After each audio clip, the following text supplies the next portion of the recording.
Party के वरिष्ठ नेता, उत्तर प्रदेश से राज्यसभा के माननीय सांसद डॉक्टर के लक्ष्मण जी, मेरे बहुत पुराने मित्र और संसद में हम दोनों लंबे समय तक एक साथ थे, सीएपी जितेंद्र रेड्डी जी,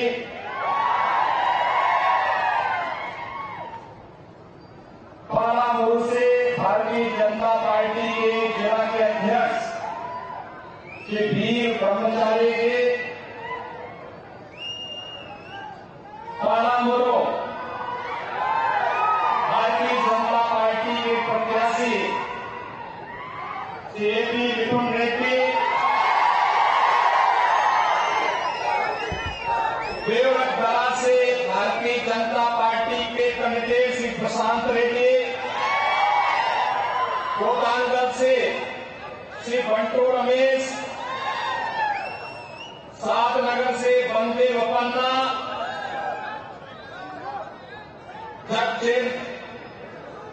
चेरला से चित्रंजन दास, मक्तल से जालंधर रेड्डी, नारायणपेट से रतन पान रेड्डी और भारी संख्या में उपस्थित पालामुरु डिस्ट्रिक्ट के मेरे सभी उपस्थित भाइयों और बहनों, नमस्कारम तेलंगाना।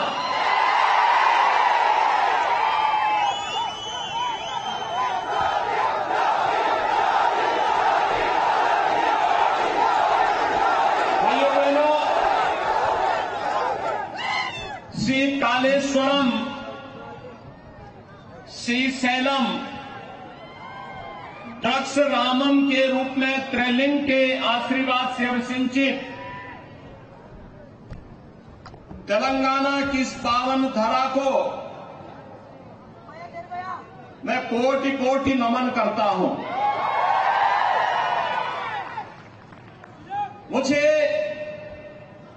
यहां आकर के अत्यंत आनंद की अनुभूति हुई, क्योंकि यहां पर मुझे संसद के दौरान जो हमारे पुराने मित्र थे सीएपी जितेंद्र रेड्डी, उनके साथ लंबे समय तक हम लोगों ने संसद में काम किया और पार्लियामेंट में कार्य करते हुए वे इस क्षेत्र की समस्या को लेकर के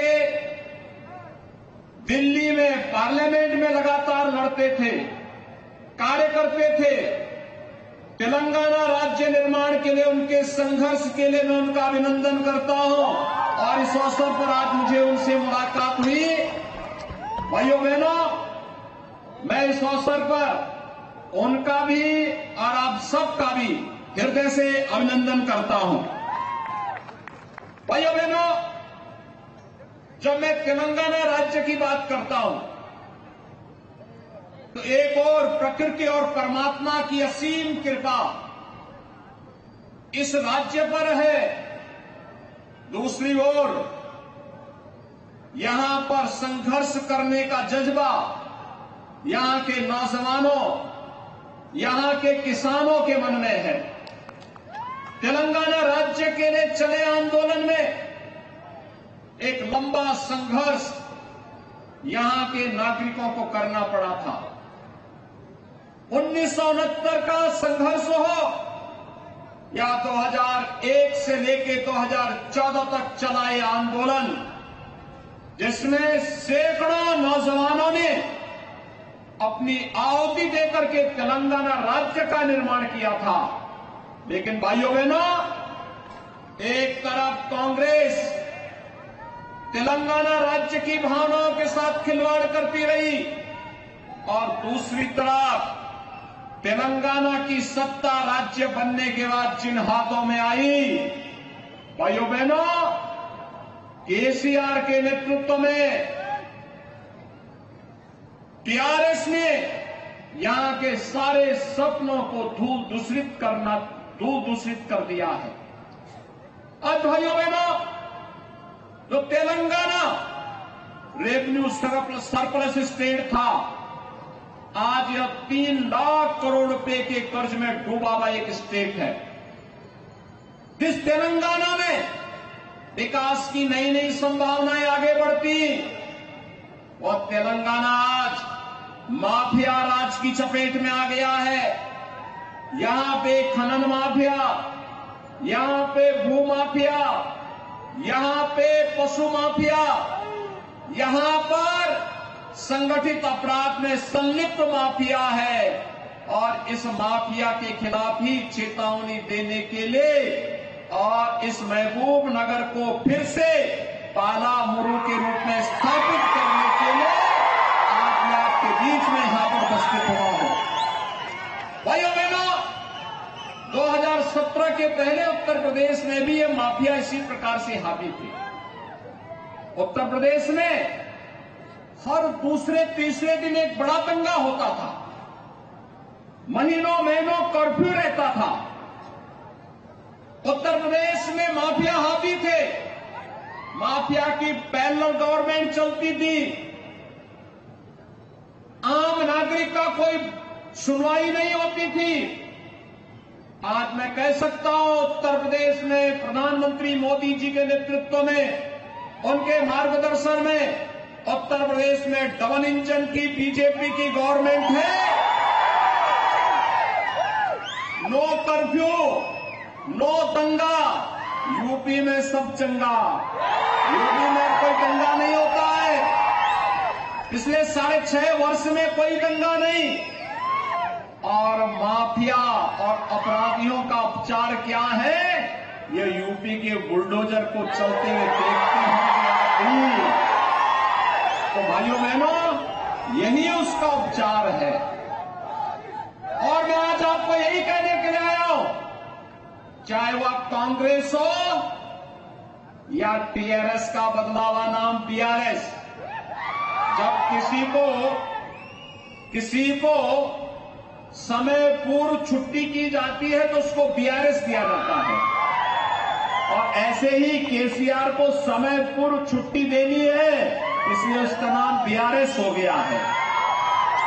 भाइयों बहनों, कांग्रेस हो या बीएसआर या बीआरएस, और इनका एक कॉमन फ्रेंड है एमआईएम,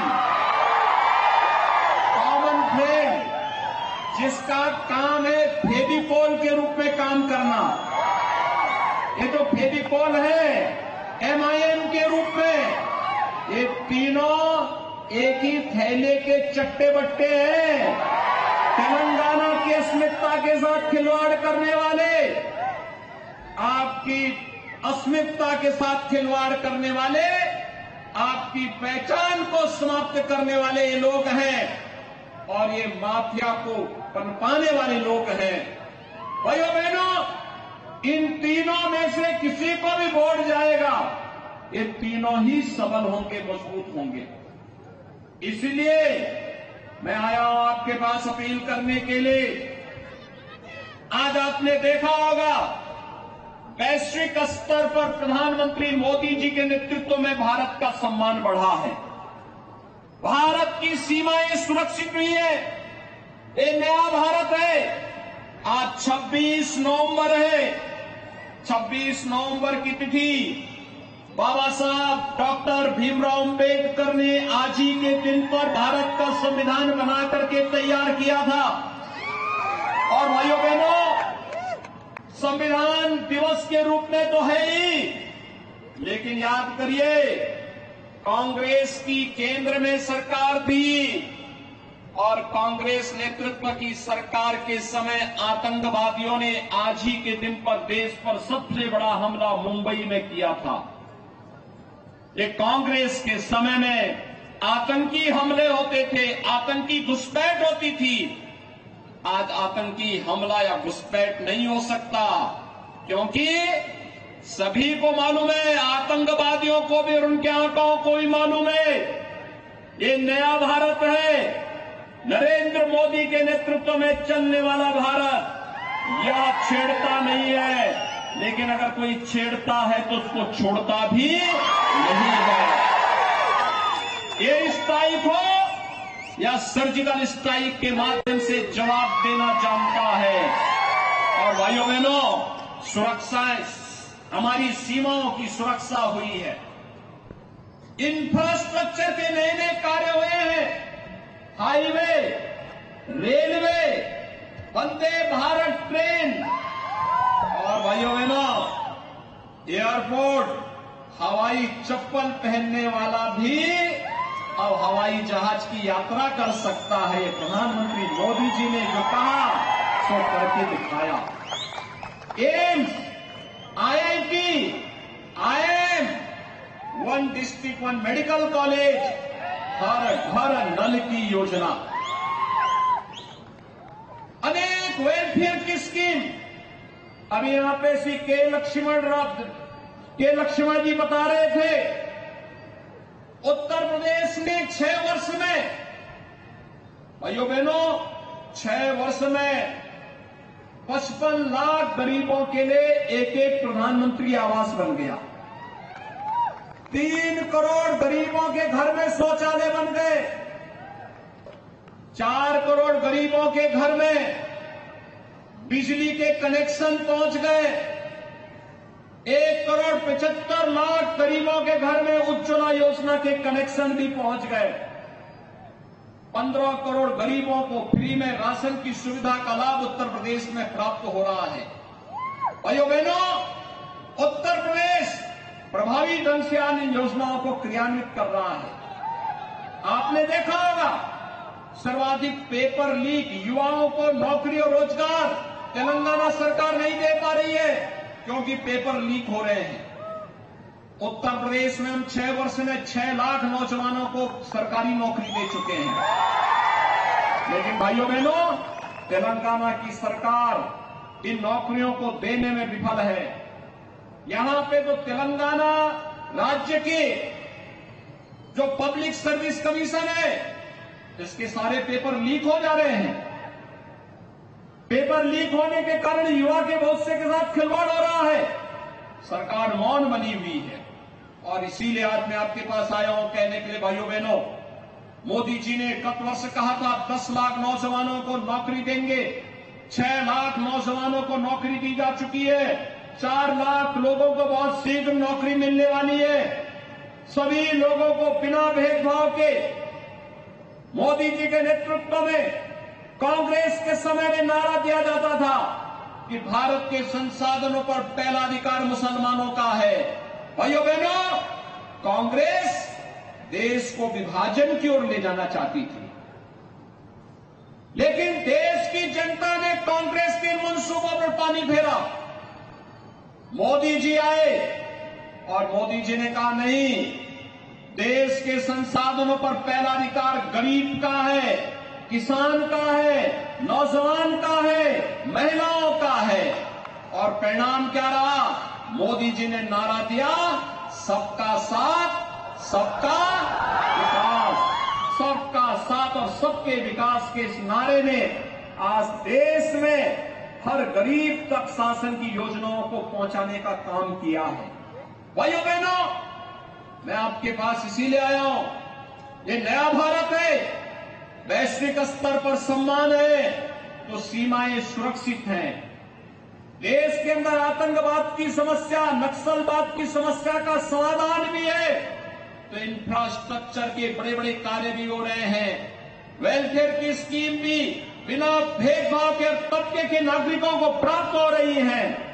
तो भाइयों बहनों, आपकी आस्था का भी सम्मान है। आप मुझे एक बात बताइए, अगर कांग्रेस होती तो क्या अयोध्या में प्रभु राम का भव्य मंदिर का निर्माण हो पाया होता?